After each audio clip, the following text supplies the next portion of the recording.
po doon sa antigen test at yung pong clinical and exposure assessment na yan naman po yung nire-require at inaan sa nangka-1 po. Yan, nangka-2 at ino. Ano po?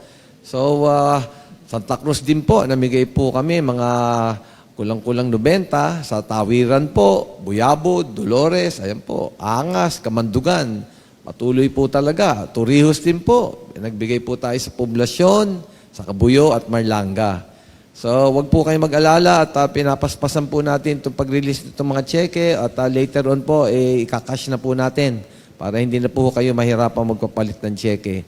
Alam po natin itong PGM Love loan ay kailangan po sa panahon ng pandemya at nabanggit ko nga mga kababayan, kung gusto niyo mas malaki na loan, ano po, hanggang 250,000 po, yung mga hindi registered sa BIR, magsabi lang po, nandiyan po yung ating magaling ng hepe ng peso, si Alma Timtiman, ayan po ang ating tumutulong na mabuti at parang talagang gumanda ang hanap buhay o negosyo, dagdagan po natin yung soft loan.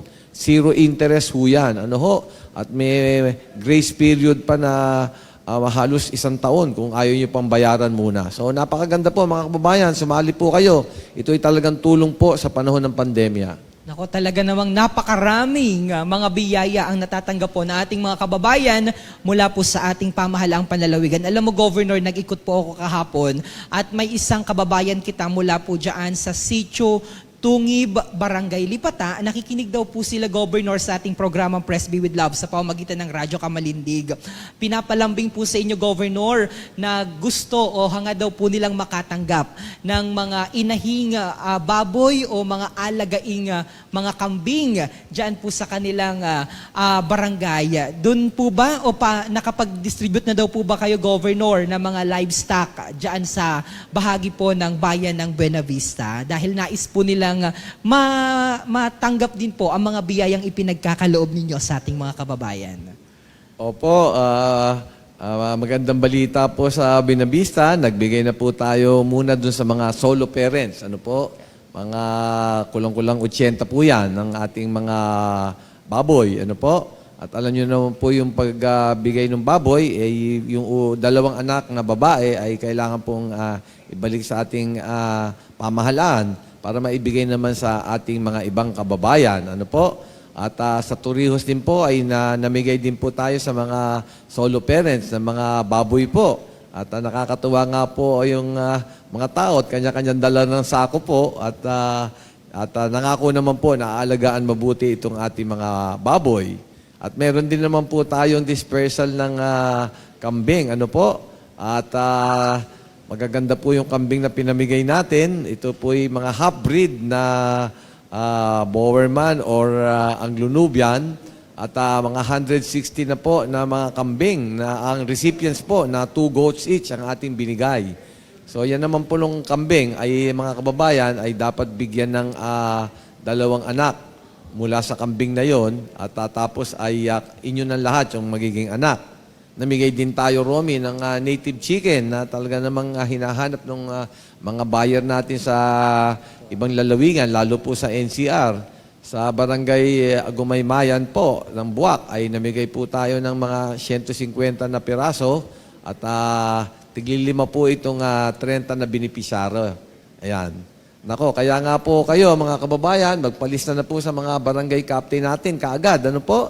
At may dadating na naman tayong mga kambing, baboy at native chicken. At gustong-gusto ko po kayong mabigyan ng tulong sa inyong pangangailangan ngayong panahon ng pandemya. Nakakatuwa pong makita, Governor, sapagkat nakikita natin sa monitor yung mga tumanggap na ng mga kababayan at hila-hila nila, yung iba ay karga-karga nila, yung mga kambing na natanggap po ng ating mga kababayan. Governor, yung 2 kambing po ba ay isang lalaki at saka isang babae?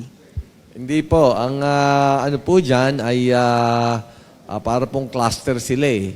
Yung bibigyan po dyan ay mga 8 tao na 2 babae at 1 barako.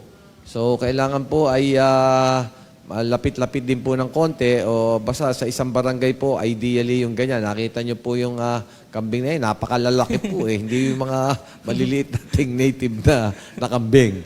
At nako, malaman po yan at tiyak po ay malaking kikitain ng ating mga kababayan dyan sa pagpapalaki ng kambing. Opo. Opo. At sa mga kababayan po natin na gustong makatanggap ng kaparehas na mga ayuda at intervensyon, tulong mula sa Presby with Love sa ating mahal na Governor. Makipag-ugnayan lamang po, nandyan si Angel sa 0930-510-2411.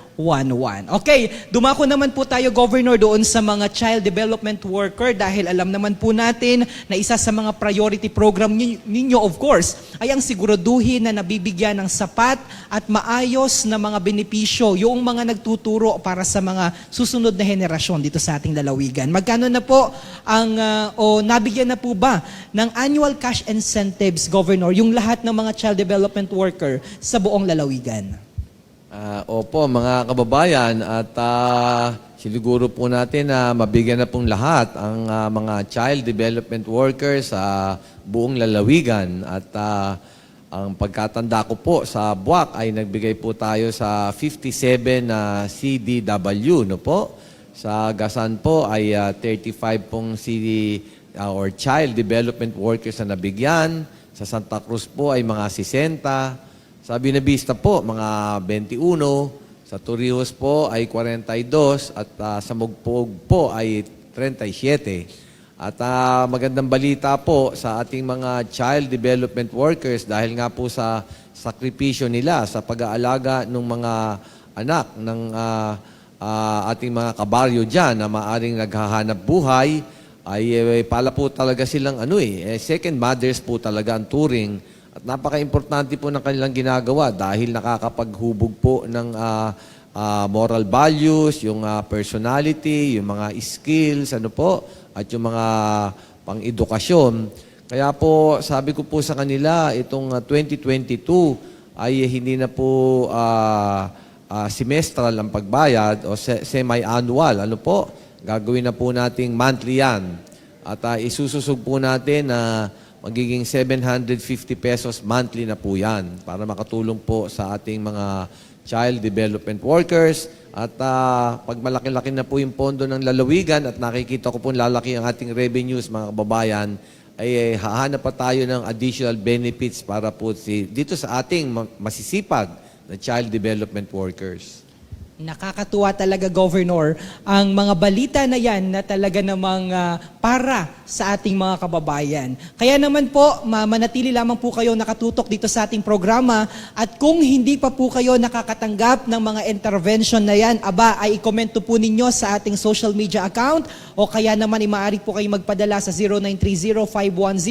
0930-510-2411 ng inyong mga katanungan. I-komento nyo po dyan anong barangay kayo o saan barangay kayo nanunood at isabihin niyo po kung ano po yung kahilingan ninyo sa ating mahal na gobernador dahil ang atin pong gobernador ay aksyon agad. At sa pagbabalik po ng ating programa ay atin naman pong makakasama ang ilang mga piling panauhin mula po naman sa Department of Employment o DOLE, Department of Employment, Labor and Employment, mula po, binisita po tayo ng ating mga magigiting at masisipag na mga panauhin mula po dyan sa Mimaropa. Mga kababayan po natin na nabiyayaan ng DOLE Tupad, mga OFW, tumutok po kayo dahil para sa inyo po ang susunod na segment ng programang ito. Mga kababayan, magbabalik po kami, makalipas lamang ang ilang mga paalaala. Sino ang unang mabibigyan ng bakuna? Bibigyang prioridad ng gobyerno ang mga frontline health workers, senior citizens, indigent population at uniformed personnel para sa bakuna. Bakit sila ang bibigyang prioridad para sa bakuna?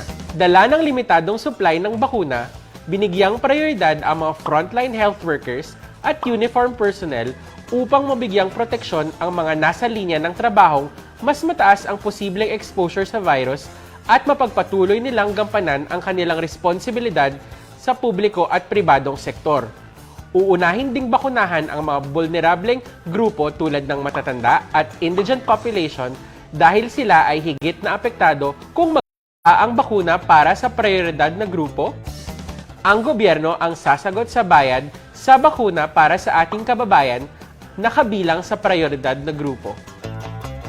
Kung hindi ako kasama sa prioridad na grupo, paano ako makakakuha ng bakuna?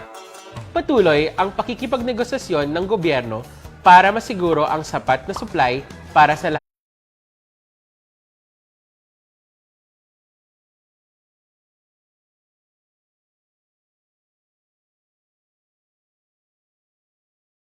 Bibigyan linaw ang mga isyong napapanahon kaugnay po sa ating mahal na lalawigang Marinduque. Maaari po kayo magpadala ng inyong mga katanungan at suwestyon sa aking official FB page, Governor Presby Velasco, Province of Marinduque, o tumawag o mag-text sa telepono 0930-510-2411.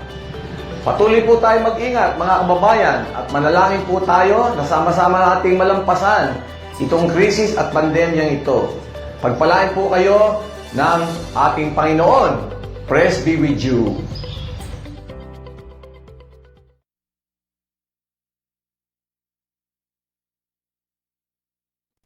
Presby with love. Talaga naman po sa ilalim ng pamamahala ng ating pong mahal na gobernador ay talaga namang umaapaw at hitik na hitik po ang ating lalawigan sa mga biyaya.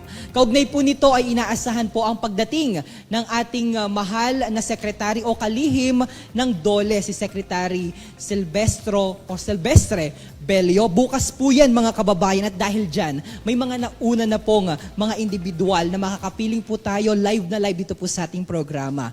Kapiling po natin ngayon si Attorney Geoffrey Suyaw, ang Regional Director ng Department of Labor and Employment Mimaropa. Gayon din po si Mr. Jose Capa, ang Regional Director naman ng Overseas Workers Welfare Administration ng rehiyon din po ng Mimaropa.